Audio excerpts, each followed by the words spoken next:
sonando. Y fíjate qué curioso, ¿no? En fin, normalmente suena Money, pero hoy el muro, The Wall, Pink Floyd, y es que vamos a hablar de barreras arquitectónicas. ¿Has visto cómo está todo medido? Antonio Caracuel, nuestro abogado de confianza. ¿Cómo estás? Buenas tardes. Buenas tardes. Muy bien, muy bien. No, lo habéis preparado. No, lo lleváis todo. Dicho, barreras arquitectónicas, pues ponemos The Wall, el muro, Pink Floyd. Qué mejor que un muro, qué mejor que el muro de Berlín o cualquier pared para cualquier persona que tenga problemas de discapacidad, que tanto lo hay. Bueno, oye, yo sé que tú eres muy melómano. Pink Floyd, sí, ¿no? Sí. Aprobamos. Vale. Aprobado. Con nota. Bueno, hablemos de un tema que interesa mucho a mucha gente. Todos vivimos en comunidades de vecinos, al final, así que es un tema que nos afecta a todos y que tiene que ver con la eliminación de las barreras arquitectónicas. Un tema que además está en el foco informativo, porque me comentabas hace un momento en la publicidad que la legislación acaba de cambiar.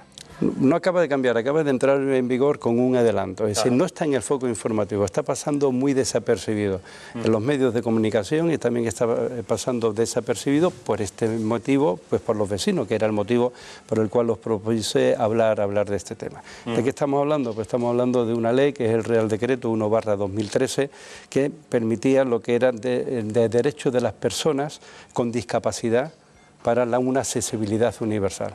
Pongamos, por ejemplo, administraciones públicas, las aceras. Una persona que vaya con una silla de ruedas, de eso no vamos a hablar hoy, con una silla de ruedas se pone, si no es un semáforo, como baja de una acera, como sube en otra, no están puestas las mismas pendientes, pero vayámonos a su casa. Y es un portal de vecinos que para llegar al ascensor pues hay 3 escalones o hay 2 tramos de escalera. Este tipo de cuestión. Muy típico además. Que es muy típico sobre todo. Un escenario que vemos todos, ¿no? Vemos todos a diario y que lo vemos. Para llegar al ascensor, en fin. Exactamente, eso es lo que estamos hablando. Entonces esta ley, que es del año 2013... ¿A qué se refiere esta ley? Ley por la eliminación de las barreras arquitectónicas. Correcto. Y habla de una accesibilidad universal, es decir, que las personas con discapacidad, y no solamente estamos hablando con discapacidad física, sino que también con discapacidad auditiva o cualquier otro tipo de discapacidad, pues tienen todos los edificios públicos como privados pues se tengan que adaptar a ello.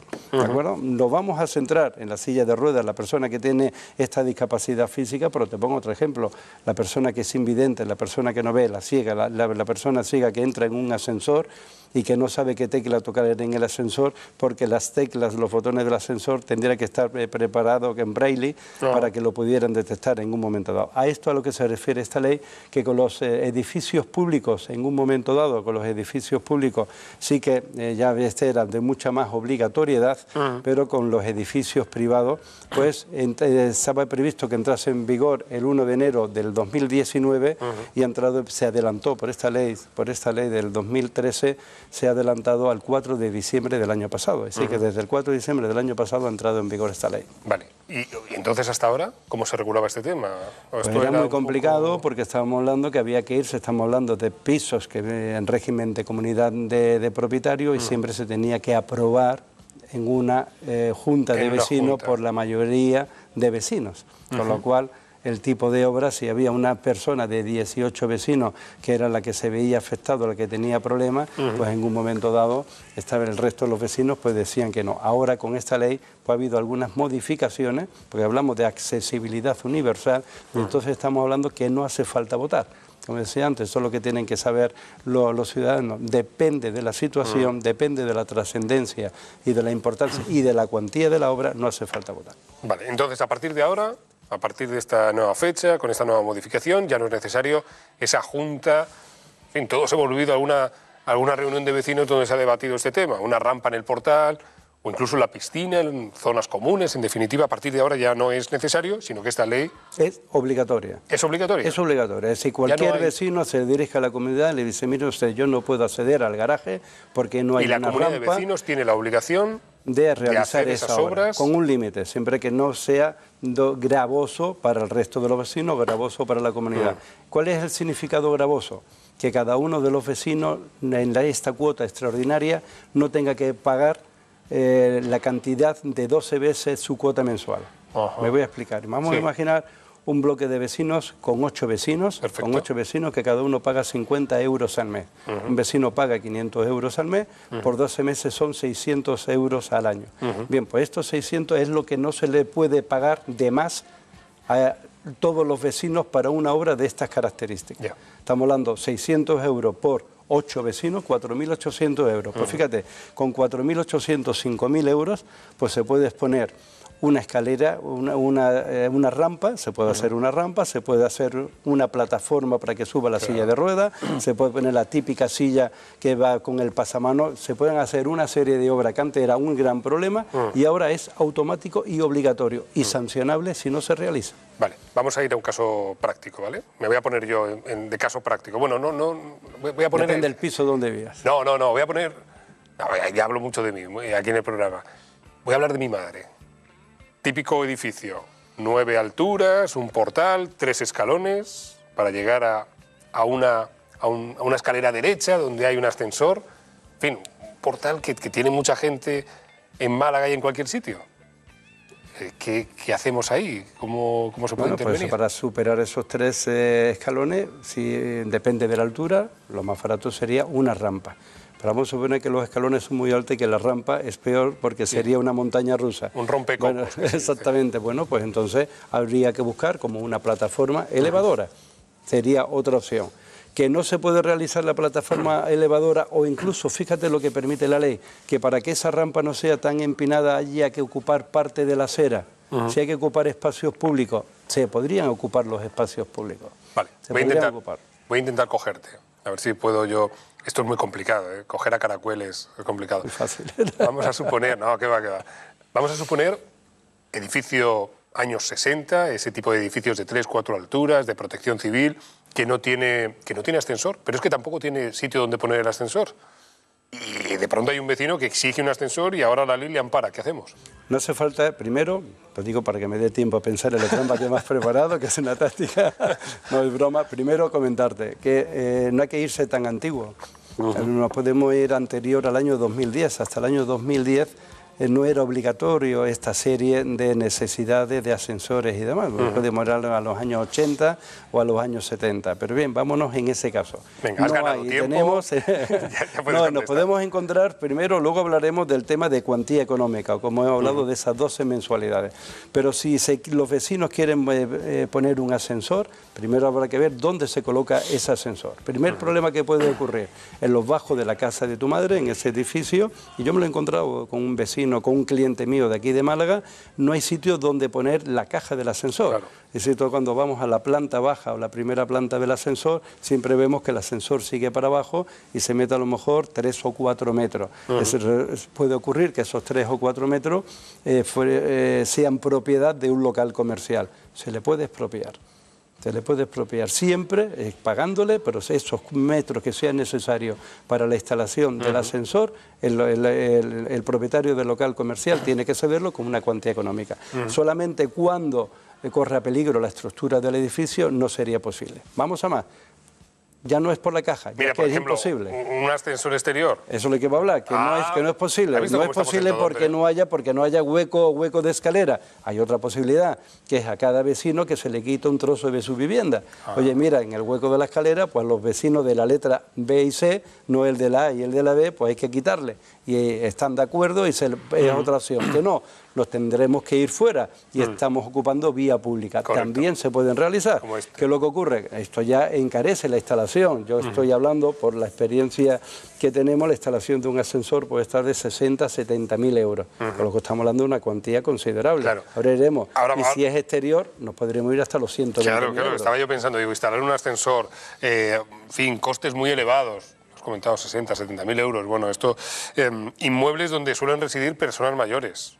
Normalmente esto suele ocurrir, además, en este tipo de circunstancias. Esa es la pescadilla que se muerde la cola. La pregunta del millón, el redoble de tambores, ¿quién paga todo? ¿Quién paga la fiesta? Fíjate que cuando estamos hablando, antes hemos puesto el ejemplo de este, bueno, nos vamos al bloque de edificio de tu madre, 8 plantas, 4 vecinos por planta, 32 que por 50 euros, pues estamos hablando que no va a llegar, fíjate, a la cantidad que estamos hablando para afrontar la obra de un ascensor. ¿Se puede obligar? No, esta es una de las limitaciones. Si nos vamos al artículo 2 de la Ley del Suelo o al artículo 17 de la Ley de Propiedad Horizontal, establece que cuando es muy gravosa es muy gravoso y estamos hablando de estas cuantías, pues entonces la decisión pasa a formar parte de la Junta de Propietarios, que serán los que tendrán que entramparse y tendrán que buscar la financiación. Pero ya el vecino no puede obligar a los demás por la cuantía económica que estamos hablando.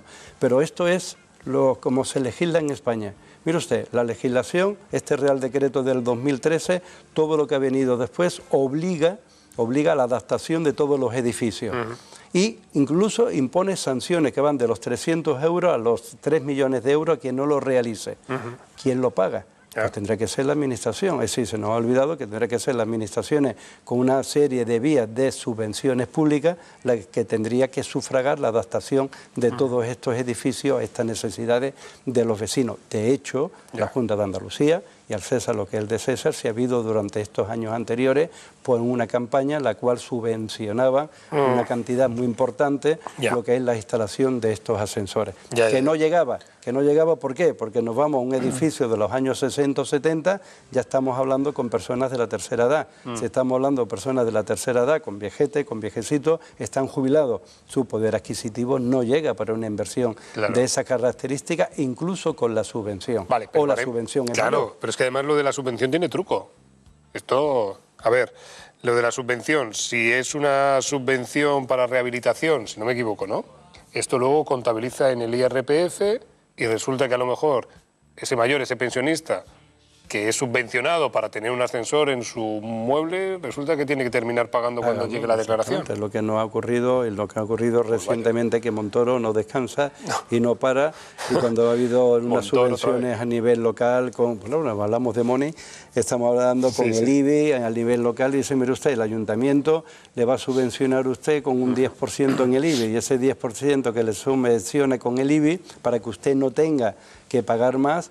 Luego viene la Hacienda Estatal y dice, mira, este es un ingreso para usted, y resulta que lo que tiene que pagar al Estado es más que lo que le han quitado del impuesto de bienes inmuebles. Entonces sí, habría que adaptar también esa legislación, la parte de esa legislación, para que este tipo de subvenciones y de ayudas, en determinados casos o en todos los casos, no suponga un ingreso extraordinario en la declaración de la renta.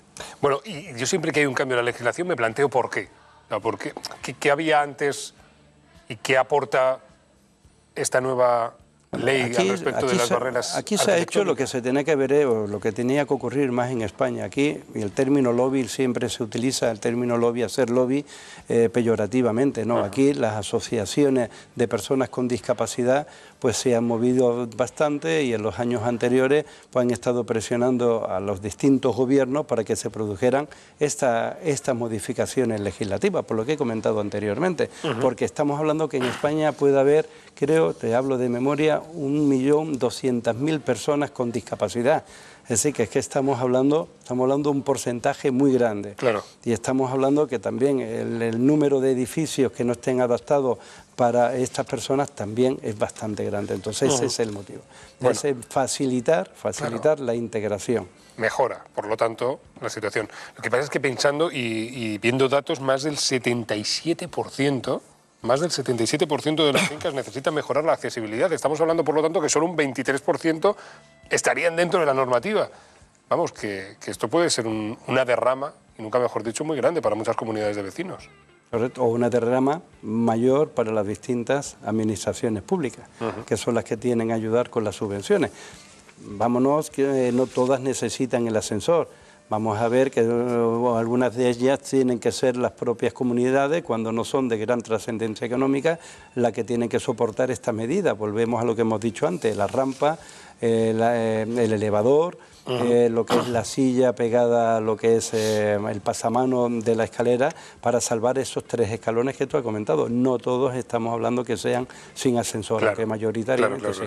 Beneficiarios, personas que tengan discapacidad, mayores de 70 años, creo que es. Y también hay su debate, porque siempre se decía quiénes eran los beneficiarios, los propietarios del inmueble. No, claro. Mire usted, no el propietario, puede ser el inquilino. Claro, el que viva, ¿no? Es decir, a lo mejor tu madre en ese bloque de piso, por seguir con el ejemplo de tu madre, vive alquilada. Claro. Y es tu madre la que necesita eso, entonces sí tiene que ser. Luego sería otro debate si luego el propietario puede repercutir en tu madre una subida de la renta por estas cuantías o por estas consideraciones.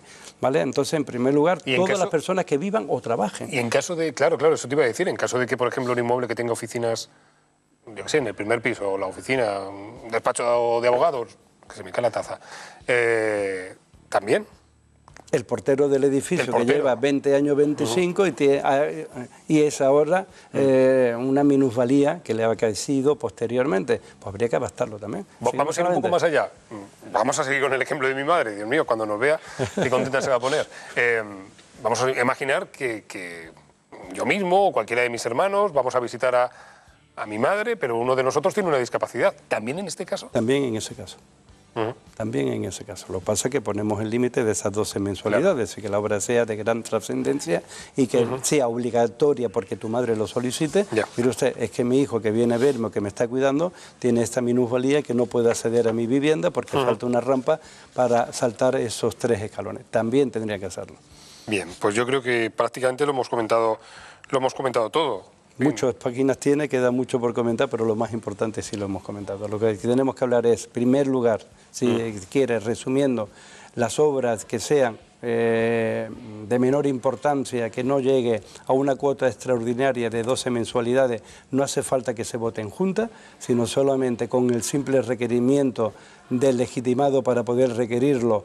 Están obligados la comunidad de propietarios a realizar esa obra a costa de todos ellos. Y en segundo lugar, cuando estamos hablando de asesores o de obras de gran trascendencia económica, pues sí se seguiría necesitando esa aprobación en Junta. Vale, quiero dejar este tema aparte y centrarme en la actualidad informativa. En fin, eres el abogado del programa, nuestro abogado de confianza, y antes hemos dado en la mesa de debate una noticia de última hora que tiene que ver con Cataluña. No sé si te pillo, espero que no, pero quiero saber tu opinión. El Gobierno, la noticia dice, el Gobierno recurrirá a la decisión de proponer a Puigdemont como candidato. Sáenz de Santamaría anuncia que se va a oponer a que voten los diputados huidos. El Gobierno Central de Madrid, el Gobierno de Mariano Rajoy, en fin, abriendo esta vía. Cuando lo hemos comentado antes en la mesa, Iván Gelipter y Francisco Paniagua han dicho, esto no puede ser, es absurdo. En fin, ya que te tengo en la mesa y que tenemos la actualidad informativa, Cataluña, el Gobierno recurriendo a la decisión de proponer a Puigdemont como candidato, me gustaría saber tu opinión. Todo es opinable y no quiero, pero no es absurdo, ni mucho menos. A mí no me gustaría denominar de absurdo a los letrados del Parlamento catalán, que han dicho, conforme al reglamento del Parlamento de Cataluña, que para ser designado candidato, poder ser elegido presidente, tiene que defender personalmente su candidatura y personalmente confrontar sus ideas con el resto de los parlamentarios. Y estamos hablando de personalmente, no ni por videoconferencia, ni que lo sustituya, ni por una delegación de votos. Eso lo establecemos en la interpretación que hacen los letrados del Parlamento catalán, entonces, y otros muchos letrados. Estamos hablando, con lo cual yo estoy de acuerdo con esa impugnación.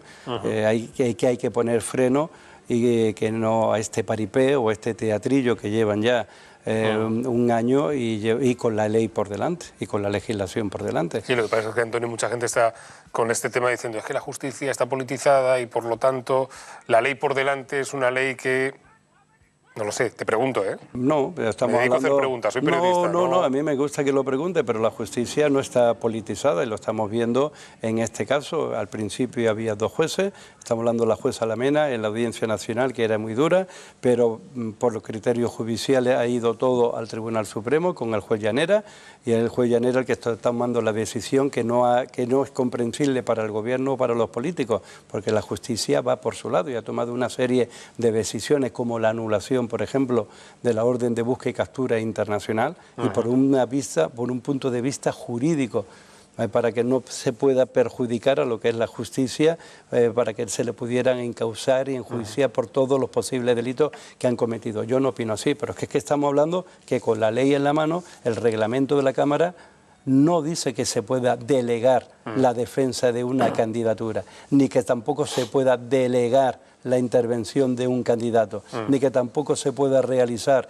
esa intervención por videoconferencia. En cambio, sí dice que el que se encuentre encarcelado sí que puede delegar su voto, porque lo dicen las propias normas. Yo no veo que se esté politizando, ni mucho menos. Se está aplicando la ley y se tiene que seguir aplicando para que no vaya más la locura que se está viviendo en Cataluña. No, me interesa mucho preguntarte esto porque es verdad que solemos opinar mucho los periodistas en los debates, en las mesas, y a veces, en fin, es mejor... En fin, acudir a un experto, a alguien que sabe de leyes, a alguien que se mueve en el ambiente. Yo te digo, yo me refiero a los letrados Sí. oficiales de carrera. Sería ser como los abogados del Estado, pero en Cataluña, que son los que han realizado ese dictamen. Y es más, que el mismo Puigdemont dijo que se sometería al dictamen de estos letrados. Sí. Y no se ha sometido. No, ahora dicen que no es vinculante. Porque no era vinculante, pero él dijo que sin ser vinculante que se sometería. Sí. Como también la interpretación que se hizo el día 5 y 6 de septiembre a la norma por la presidenta de la Cámara. No se puede interpretar las leyes de esa manera. Las leyes están para interpretarlas, pero no cambiarlas ni estirarla como un chicle tampoco. Venga, una última pregunta, y te saco ya del papel de abogado y te pongo en el papel de contertulio, de opinador, que también lo eres, y que, por cierto, esta tarde vas a estar en la mesa de debate, me consta, de Actualidad Málaga, aquí en 101 Televisión. ¿Qué va a pasar? O sea, quiero decir, la semana que viene tenemos la sesión de investidura, tendremos a Puigdemont como presidente, tendremos a otro, seguirá el 155, elecciones dentro de unos meses, ¿qué va a pasar? Yo, que no tengo una bola de cristal, si no, no tampoco, estaría aquí, estaríamos los dos en Madrid o en Barcelona, pero en mi opinión, yo pienso, y mi opinión es que el artículo 155 se va a seguir aplicando hasta que no haya un presidente elegido reglamentaria y legalmente en las Cortes, pero voy a más. Mi opinión, y creo que lo dije aquí en un debate hace un par de semanas, mi opinión es que la única bala que ya le queda a Puigdemont es presentarse en el Parlamento catalán para que sea detenido y seguir con este teatro. Y es lo que ha hecho estos 3 días o 4 días que ha estado en Dinamarca. Lo que ha sido es provocar al gobierno. Allí se le podía haber reactivado, que es lo que ha pedido la Fiscalía, que se reactive esta orden de búsqueda y captura internacional para que fuera detenido. Él lo ha hecho así. Él iba para un día para una conferencia, no sé si sigue todavía allí, porque está esperando que se le detenga para venir a España, porque es lo único que le queda. ¿Sabes al final lo que pasa, Antonio? Que cada vez se embrolla más todo esto, cada vez parece más un capítulo de surrealismo mágico, que esto parece una novela de Juan Rulfo, y al final estamos cada día más lejos de una solución. Y esto afecta a todos, no solamente a los catalanes. Vuelvo a decir lo mismo, la solución, y lo decía nuestro rey ayer en el foro de Davos, la Constitución española no es un adorno. La Constitución española es una norma para que sea cumplido por todos. Y las leyes también tienen que estar cumplidas por todos. Y dentro de la justicia existe, ¿no?, la coacción, lo que se llama la coercibilidad en el mundo jurídico, que es para obligar a las personas que cumplan las leyes. Y lo que estamos haciendo es a estas personas que tienen cierto poder obligarlas a que cumplan las leyes. Tú me has preguntado y yo te respondo. ¿Tardará más? Yo pongo un ejemplo. Ya se nos ha olvidado. Ocurrió algo parecido, no llegó a tanto con Ibarretxe en el País Vasco. Sí, claro. También intentó pasar la línea y la llegó a pasar, pero levantó el pie porque sabía que no se podría enfrentar no al Estado, sí al Estado y a la Constitución y a todo el cuerpo legislativo. Y estos han ido más.